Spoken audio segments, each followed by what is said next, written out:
안녕하세요. 저는 현직 임상수의사로 병원에서 근무하고 있는 수의사 강재원이라고 합니다. 오늘 수의사에 대한 꿈을 가지고 도전하는 여러분들에게 조금이라도 도움이 되기 위해 수의사에 대한 직업군을 소개하고자 합니다. 짧은 시간이지만 여러분들에게 유익한 시간이 되었으면 좋겠습니다. 수의사가 되기 위한 가장 첫 걸음은 명확한 목표의식을 갖는 데 있습니다. 너무나도 많이 듣고 일반적인 이야기일 수 있지만 왜 나는 수의사가 되고자 하는가에 대한 목표의식이 명확하지 않다면 앞으로 겪게 될 너무나도 힘들고 어려운 과정을 무사히 끝마칠 수가 없습니다. 그러기 위한 첫 관문으로서 맞닥뜨리는 게 바로 입시인데요. 의과 계열의 대학은 정말 공부를 열심히 해도 들어가기도 정말 힘들지만 공부를 열심히 해서 그곳에 합격이 되었다 하더라도 들어가고 나면 맞닥뜨리는 어마어마한 학습량에 더 열심히 공부할 수밖에 없는 그러한 곳입니다. 그러기 위해선 지금부터 정말 너무나도 열심히 공부할 수 있는 그러한 습관을 갖추는 게 중요합니다. 수의대에 들어가려면 일반적으로 정규 시험 및 전형을 통해서 신입으로 입학하는 그러한 과정이 있고요. 이러한 경우 예과 2년과 본과 4년 해서 총 6년의 기간이 소요되게 됩니다. 그리고 두 번째로 편입이라는 과정이 있습니다. 이러한 경우에는 본과 4년이라는 시간이 소요가 되고 편입에는 일반적으로 학사 편입과 일반 편입 두 가지로 나뉘는데요. 학사 편입은 대학 4년의 정규 과정을 타 대학교에서 마치고 졸업 후에 편입을 하는 것을 말하며 일반 편입은 타 대학에서 2년의 과정을 수료하고 편입을 하는 것을 말합니다. 일반 및 편입 전형은 각 대학마다 상이할 수 있기 때문에 이거에 대해서 미리 개인적으로 확인을 하고 준비를 하는 것이 필요합니다. 국내에 있는 수의과 대학은 총 10곳인데요. 서울을 거점으로 한 사립대가 2곳이 있고요. 지방을 거점으로 한 지방 국립대가 총 8곳이 있습니다. 그리고 최근 뉴스에서 보듯이 부산대학교에서 수의학과를 신설한다는 그런 뉴스가 있는데요. 이 부분은 아직 최종적으로 결정이 난 부분이 아니라서 아직은 총 10곳으로 알고 계시면 되겠습니다. 여러분들이 열심히 공부해서 정말 여러분들이 꿈을 이루기 위해 수의과 대학에 입학을 하게 되면 수의학 전문 교육기관인 수의과 대학에 입학을 해서 정규 교육을 받게 됩니다. 수의과 대학의 정규 과정은 예과 2년과 본과 4년, 총 6년의 과정으로 이루어지게 되는데요.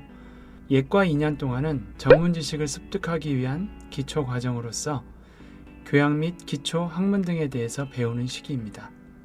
그리고 본과 4년의 기간은 정말 제일 어려운 시기라고도 볼 수 있는 시간인데요.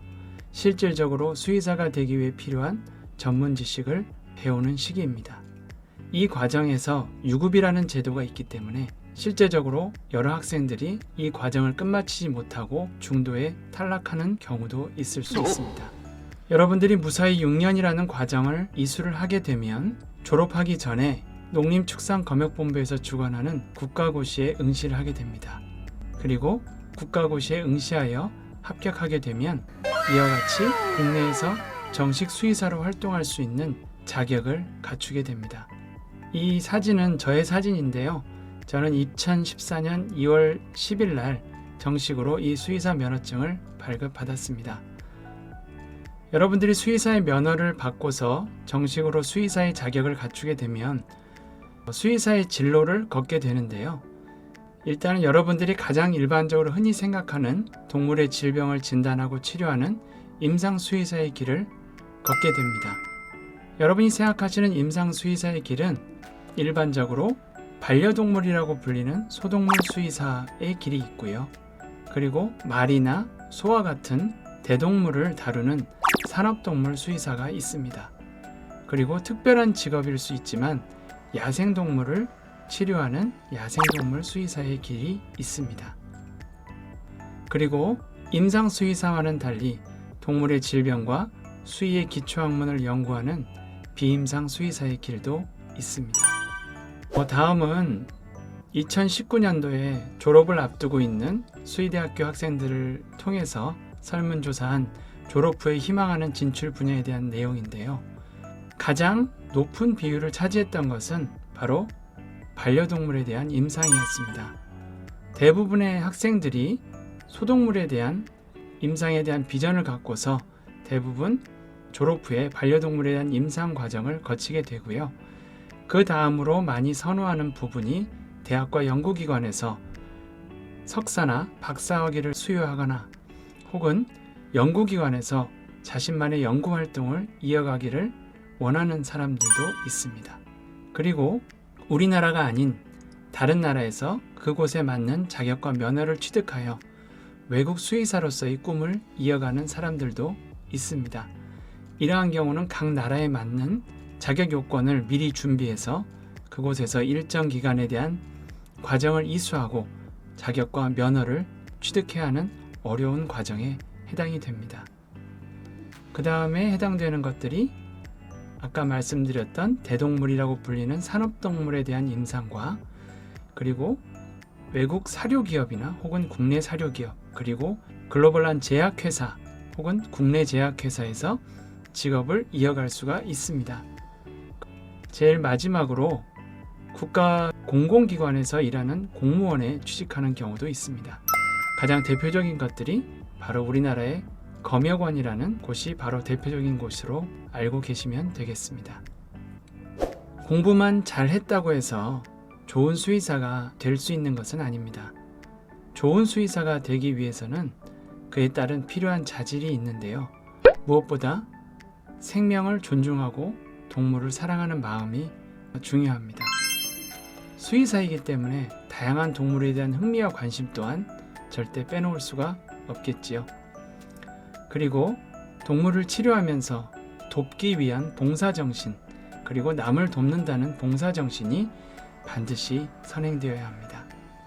그리고 수의사를 하다 보면 여러 가지 정말 예측지 못한 상황에 목격하게 되는데요. 그에 따른 상황에 대한 대처 능력 또한 반드시 갖추어야 될 자질입니다. 그리고 이러한 모든 것들을 하기 위해서 가장 기초적으로 갖추어야 될 과학과 의학 분야에 대한 지식, 연마 또한 중요한 자질이라고 말할 수 있겠습니다. 짧은 시간이었지만 여러분들에게 수의사에 대한 비전과 꿈을 갖고 도전할 수 있는 그러한 설명이 되었는지 궁금합니다. 무엇보다 수의사에 대한 꿈을 갖고 계신 모든 다음 세대들의 열정과 꿈을 응원합니다. 네, 안녕하세요. 오늘 또 이렇게 여러분들을 위해서 또 수의사 선생님께서 또 이렇게 여러분들의 질문을 궁금증을 그리고 또 직업 소개를 해주시려고 바쁜 거로 했습니다. 아까도 뭐 하셨겠지만 다시 한번 청소년분들에게 자기소개 한번 간략하게 부탁드리도록 할게요. 안녕하세요. 저는 늦깎이로 수의대학교에 편입해서 이제 7년 차에 현직 수의사의 길을 걷고 있는 수의사 강재원입니다. 그러면 이제 아까 늦깎이라고 선생님을 표현하셨는데 그럼 이렇게 늦게라도 수의사를 하게 된 이런 계기가 또 어떤 게 있을지 또 궁금해지는데요. 간략하게 설명해 주시면 감사드리겠습니다.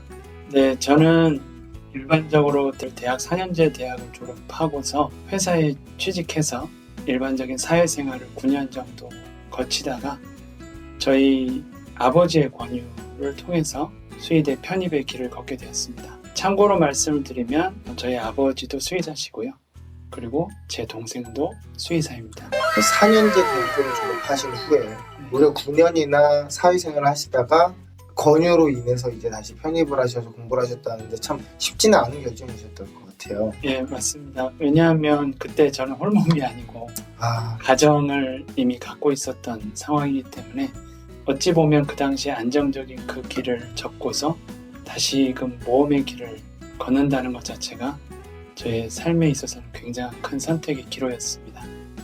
또 그만큼 이쪽 분야에 대해서 뭐 동물을 사랑한다는 건 너무 기본적으로 전제가 돼 있을 것 같고요. 네. 이상으로 무언가 갈망이 있었기 때문에 아마 그 길로 가시지 않았나 이런 생각이 듭니다. 그렇게 어렵게 수의사가 되셨을 때 이 수의사로서 느끼는 보람이 있으실 것 같아요. 참 이렇게 하면 내가 하길 잘했다 이런 게 있으실 것 같은데 어떤 게 좀 있을까요? 가장 보람이 있는 거는 아픈 동물들이 치료하고 나서 정말 행복한 모습으로 아이들의 삶을 살아가고 있는 것을 볼 때가 수의사로서는 가장 보람된 순간이라고 할 수 있습니다. 고통에 시달리는 아이에게 어떤 제가 할 수 있는 가장 최선의 치료를 해줘서 그 아이가 그 질병으로부터 회복이 되고 정말 보호자와 행복한 삶을 영위할 수 있는 것을 보면 그 자체가 수의사로서의 가장 큰 보람 있는 순간이었던 것 같습니다. 그럴 것 같아요. 꼭 사람이 됐던 뭐 다른 게 됐든 생명체 자체의 삶에 그리고 생명에 나의 조그만 도움이 관여돼서 그 사람의 생명이 더 늘어나고 더 오래오래 살 수 있다는 거는 사실은 가장 원초적인 거기 때문에 가장 큰 보람이 있을 수밖에 없을 것 같아요. 그럼 반대로는 또 이 일을 하시면서 힘든 점도 당연히 있으실 텐데 뭐 아까도 이제 하실 때 들어갔을 때 어마어마한 공부야 뭐 이런 것도 말씀하셨겠지만 실제로 이 일을 하면서 이런 거는 좀 많이 힘들다 이렇게 생각하시는 건 또 어떤 게 있을까요? 솔직히 공부는 그 순간은 힘든데 지나고 나면 다 잊어버리는 일들이거든요. 실제적으로 수의대를 졸업하고 나서 면허를 따고 나면 모든 것은 다 리셋이 된다고들 보통을 얘기합니다. 그때부터가 다시 또 새로운 시작이기 때문에 그래서 임상수의사로서 저는 비임상수의사가 아니기 때문에 그 과정에서 힘든 일들은 제가 알 수는 없지만 임상수의사로서 저에게 일어났던 가장 큰 일은 제가 인턴 시절에 처음으로 응급으로 실려온 출산하다가 이제 굉장히 위기 상황에 처한 강아지를 수술한 적이 있었는데 다행히 새끼들은 몇 마리를 빼고는 무사히 출산을 시켰지만 그 어미개가 이제 수술을 다 마치고 회복하는 과정에서 급작스럽게 사망을 하는 일이 있었습니다. 근데 인턴으로서는 그때는 너무나도 저 혼자 그 모든 과정을 감당을 했어야 되는 좀 충격적인 일이어서 처음으로 맞닥뜨리는 그 죽음이라는 순간 앞에서 일종의 트라우마 같은 게 생겼었죠. 그래서 그때 정말 너무 큰 스트레스로 인해서 수의사를 그만두고 싶다는 그런 생각마저도 했었던 시간이 있었습니다. 충분히 정말 공감이 될 것 같아요. 혼자 온전히 다 해야 되는 그 순간에 분명히 많은 사람들 그리고 또 몇몇 사람들은 잘한 거다. 그래도 새끼들은 살리지 않았느냐 뭐 이런 얘기는 없겠지만 또 어쨌든 간 선생님의 손으로 시작해서 그 모든 생명을 살릴 수 없었을 때 첫 이런 느낀 점은 되게 또 남달랐을 것 같습니다. 확실히 생명을 다루는 거다 보니까 보람을 느낄 때와 그런 회의감이 들 때 그리고 힘들 때가 완전히 천차만별일 것 같아요. 네, 맞습니다. 마치 뭐 하나도 끼고 갈 수 없는 네. 이건 리스크니까 내가 감수해야 되라고 말하기엔 너무 큰 짐인 것 같습니다. 항상 그래도 저도 의사 선생님들이 대단하다고 생각을 하고 있는데 그러면은 지금 어쨌든 수의사를 꿈꾸는 친구들이 굉장히 많단 말이죠. 왜냐면 요즘 반려동물에 대한 이런 컨텐츠들 뉴미디어 플랫폼에서도 굉장히 많이 나오고 있어서 수의사를 준비하는 청소년들에게 조금 어느 정도 이렇게 조언 같은 거, 뭐 어떤 걸 준비해야 되는지 그런 생각을 한번 또 가볍게 설명해 주시면 어떤 게 있을까요? 일단은 아까 필요한 자질에 대해서도 여러분들에게 일단 이론적으로 말씀을 드리긴 했지만 동물을 사랑한다는 마음이라는 거는 그냥 내가 가져야지 해서 생긴다라기보다는 정말 어찌 보면 타고난 걸 수도 있습니다. 그리고 무엇보다도 자기에게 주어진 환경과 삶에 대해서 성실할 수 있는 자세가 주어지지 않는다면 수의대에 들어와서도 그 힘겨운 과정을 솔직히 버텨내기가 쉽지가 않습니다. 공부에 관한 그 방대한 양은 제쳐두고서라도 그러한 6년이라는 시간을 견뎌낼 수 있는 힘이 있기 위해서는 자신을 절제하고 자신의 어떤 삶 자체를 체계적으로 잘 훈련할 수 있는 그런 습관이 몸에 배어있지 않으면 그 6년이라는 시간 그리고 6년이라는 시간을 지나서 다시 더 어려운 현실이라는 곳에 직면했을 때 그러한 과정을 쉽게 겪어 나가실 수가 없을 겁니다. 그래서 그냥 공부를 잘해서 수의사가 되는 것이 중요한 게 아니라 정말 좋은 수의사가 된다는 것이 실제적으로는 더 중요한 일이기 때문입니다. 애초에 반려동물을 사랑하고 좋아하는 것 자체가 어떻게 보면 타고났다고 볼 수 있을 정도로 그 성향에 맞는지를 먼저 파악을 해야 되며 그거 플러스 지속성이고 완성도인 케이스가 있다는 거군요. 끊임없이. 왜냐면은 이런 거는 이제 열정처럼 한번 확 올랐다가 식어내는 그런 직업이 되면 안 되기 때문에 여기 모이신 청소년 분들도 굉장히 여기에 대해서는 좋은 말씀 해주셨기 때문에 좀 더 이런 거에 대해서는 사뭇 진지하게 생각해 보시는 게 저도 추천을 좀 드리는 것 같습니다. 그러면은 이제 향후 수의사에 대한 전망이 어떨 것인가에 대해서 또 어떻게 바라보시는지. 사람들이 그냥 강아지만 가는 동물병원이라고 생각하는데 사실 수의사라는 직업이 모든 동물들을 다 거의 치료할 수 있는 거여야 되잖아요. 그럼요. 그냥 일반적으로 말씀드리면 수의사라는 직업은 이렇게 반려동물의 시장 성장과도 굉장히 밀접한 관계를 가지고 있습니다. 그리고 이제 실제적으로 지금 반려동물의 시장 자체는 우리나라에서 굉장히 급성장하고 있는 상황이 되어 있고요. 반려동물을 키우시는 분들이 그만큼 늘어나고 있다는 겁니다. 반려동물이라고 하면 꼭 개와 고양이에 국한된 것이 아니라 요즘은 보지도 못했던 신기해요. 신기한 동물들을 키우시는 분들이 굉장히 많거든요.